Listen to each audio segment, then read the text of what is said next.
So, how did it all start, right? So, it started well with a story with the sleeping bag that Raj brought in our first meeting when he was only supposed to drop the sleeping bag and go back to his dorm. And yeah, it was not like that, as you already probably guessed, since we are here together as a married couple now. Yeah, so we exchanged our numbers, then we were messaging each other on WhatsApp. Then 1 month later, we had our meeting, then not as friends anymore, but as a couple. Time in long distance relationship. So, what were the potential struggles and how was it going? I mean, just like we have to just text each other if you wanna see or something, and then when she comes from the work and when I come from the university, we talk, and otherwise there is like no time to spend together or anything. So yeah, that's one thing. True. Yeah, however, I think we were really vibing well, even like being in long distance, because we were respecting like our boundaries, or that we wanted also have time for ourselves, or we need like he's studying veterinary medicine, right? Like he cannot be all day on phone with me. Like he also has to study. Like I mean, cooking food, right? When you live alone also takes quite a bit of time. You also have to go to university. I mean, there are also other things that everybody does, right, normally. And well, same for me, because when we met, I was living in Germany. I also had a full-time job. We would have some longer calls, also every day. I mean, yeah, like give some space for each other as well. Cherish every single moment that you have together, but also, yeah, give also a little bit of time for the other person too. Yeah, and then you moved to Poland, you switched jobs, and then you moved to Poland. And she was living with her family at the time, and we were just like 2.5 hours far away from each other. And I go and see her through the intercity trains here in Poland, and she comes to my city, and that's what we were doing for a couple of months. And then you came to me and we went to India together, right? After that only we moved in together. Is that what happened? I think so.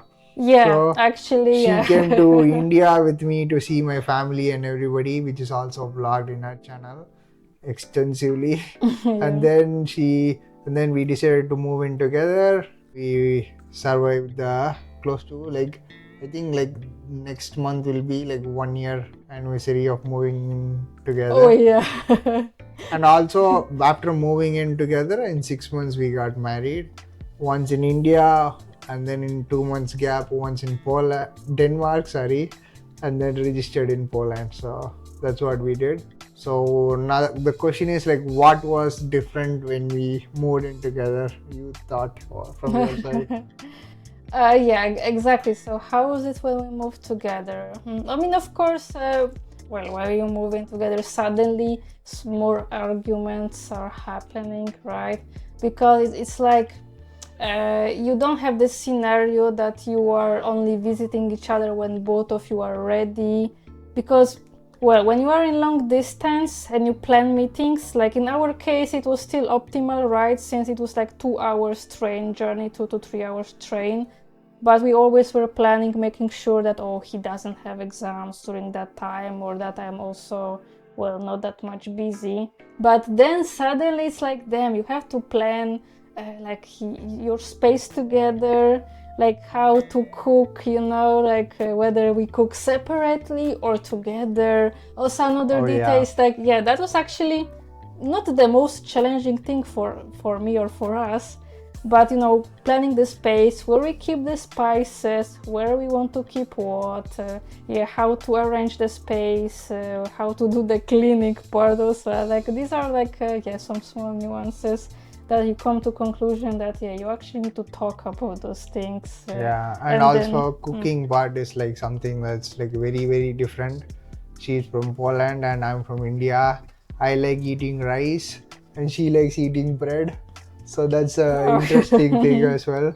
So it took a while for us to adjust and change each other for the better, kind of, or sometimes we respect each other's boundaries as well.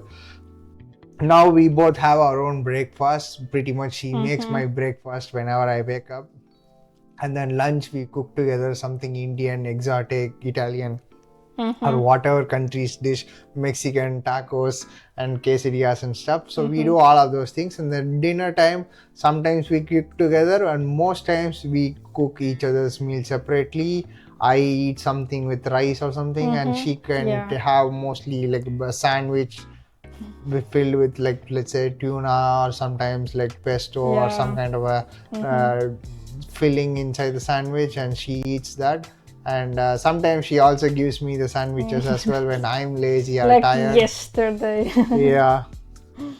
So it's like it was not that different. I was more worried about the cooking part actually, other than any other thing personally, because it's like something you have to do 3 times a day, and things can go weird, you know. All these things has to be like sorted out very initially, you know, the initial time of living together. That's why it's like, I think like the 6 months of living together before the marriage and everything was really helpful. Now after getting married, it's same like the last 6 months or so. So it's like everything is sorted, we know what we do. Now we are just enjoying cooking, doing different countries famous dishes and stuff. Now we are also growing our own plants. Yeah, it's like pretty much we give each other the space. She works in the bedroom and I work in the living room, so it's also like not always we are in each other's way. So there's enough privacy. That's something like I mean, couples who are living in or moving in together for the first time can adjust a bit, you know. So these are things you guys need to take into account, I think. Yeah, that's actually a very valid point, right? That when you start living with your partner, it's actually very good to have a separate room, like to not live like if it's possible, right? Like everybody has different possibilities, but if that's an option, it's good for actually to have one separate room, so that you don't disturb each other like by chance, especially that he sometimes works remotely, like he does things for his own company because he has a startup too, apart from his studies. In my case, I work fully remotely. Sometimes I go to visit my company, but it's quite rarely, so I work during this 8 hours times like in the bedroom, then he actually sits here in the living room and he does his work. We both have meetings and stuff, times when you need to be quiet and stuff without bothering each other. So these are things we are like very much adapted to each other and stuff. We respect those things because both of us are working, and we both are like almost like 30 years of age, so it's like the age also matters here. So that's it, guys. See you. Exactly, that's it for this episode. In next episode we'll be talking about other things related to our relationship, like maybe some cultural differences. We'll dive more deeply into that. Thank you for watching and see you next time. Bye.